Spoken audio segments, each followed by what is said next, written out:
ಈಗ ಕಂದಾಯ ಇಲಾಖೆಯಿಂದ ಹೊಸ ಆದೇಶ ಹೊರಡ್ಸ್ಯಾರ. ಪಾನಿಗೆ ಆಧಾರ್ ಕಾರ್ಡ್ ಜೋಡಣೆ ಮಾಡೋದಂತೇಳಿ. ಆ ಪಾನಿಗೆ ಆಧಾರ್ ಕಾರ್ಡ್ ಜೋಡಣೆ ಮಾಡ್ಸಿದೆ ಅಂದ್ರ ನಿನಗ್ ಗೌರ್ಮೆಂಟ್ ಇಂದ ಬರೋ ಸವಲತ್ತು ಯಾವ ನಿಲ್ಲಂಗಿಲ್ಲ. ಪ್ರತಿ ಸತಿ ಅವ್ರು ಏನೇ ಆದೇಶ ಮಾಡಿದ್ರು ನಿಮ್ಮ ಪಾನಿಗೆ ನಿನ್ನ ಅಕೌಂಟ್ಗೆ ಆಟೋಮೆಟಿಕ್ಲಿ ಬರ್ತಾವ. ಆಮೇಲೆ ಪಾನಿ ಒಳಗ್ ನಿಮ್ ಫೋಟೋ ಬರ್ತಾವ ರೈತರು. ಆಮೇಲೆ ಇದು ಸಬ್ ರಿಜಿಸ್ಟರ್ ಆಫೀಸ್ ಗೊತ್ತಲ್ಲ ನಿಂಗ, ಹೊಲ ನೋಂದಣಿ ಮಾಡ್ಕೊಳ್ಳೋದು. ಅದ್ರಾಗನು ಯಾವ ಗೋಲ್ಮಾಲ್ ಆಗಂಗಿಲ್ಲ. ಇಷ್ಟು ಕಟ್ಟುನಿಟ್ಟಾಕ ಒಂದ ಆ ಉದ್ದೇಶ ಇಟ್ಕೊಂಡ ಸರ್ಕಾರದಾರ ಪಾನಿ ಆಧಾರ್ ಕಾರ್ಡ್ ಜೋಡಣೆ ಮಾಡೋದನ್ನ ಆದೇಶ ಹೊರಡ್ಸ್ಯಾರ. ಅದನ್ನ ಮಾಡ್ಸ ನಿನ್ಗೆ ಯಾವ ಗೌರ್ಮೆಂಟ್ ಸವಲತ್ತನಿಲ್ಲ ಅವ್ರು. ಹೌದಾ ಅಂತ ಎಲ್ಲಿ ಮಾಡ್ಸ್ಬೇಕಲ್ಲ? ನಮ್ಮ ಊರಿಗೆ ಸಂಬಂಧಪಟ್ಟ ತಲಾಟರ್ ಹತ್ರ ಹೋಗು, ಇಲ್ಲ ಗ್ರಾಮ ಸಹಾಯಕರ ಹತ್ರ ಹೋಗು.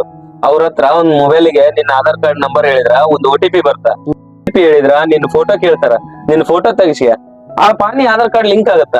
ಆಗ ನಿನ್ಗ ಗೌರ್ಮೆಂಟ್ ಇಂದ ಬರೋ ಸವಲತ್ತು ಯಾವ ನಿಲ್ಲಂಗಿಲ್ಲ ನೋಡ ಶಿವಣ್ಣ. ಇದೇನ್ ಹೇಳಿದ್ವು ಅಂತ ಓಕೆನಪ್ಪ ನಾ ಹೋಗಿ ಅದೇನಾರು ಮಾಡಿಸ್ಬಿಡ್ತೀನಿ.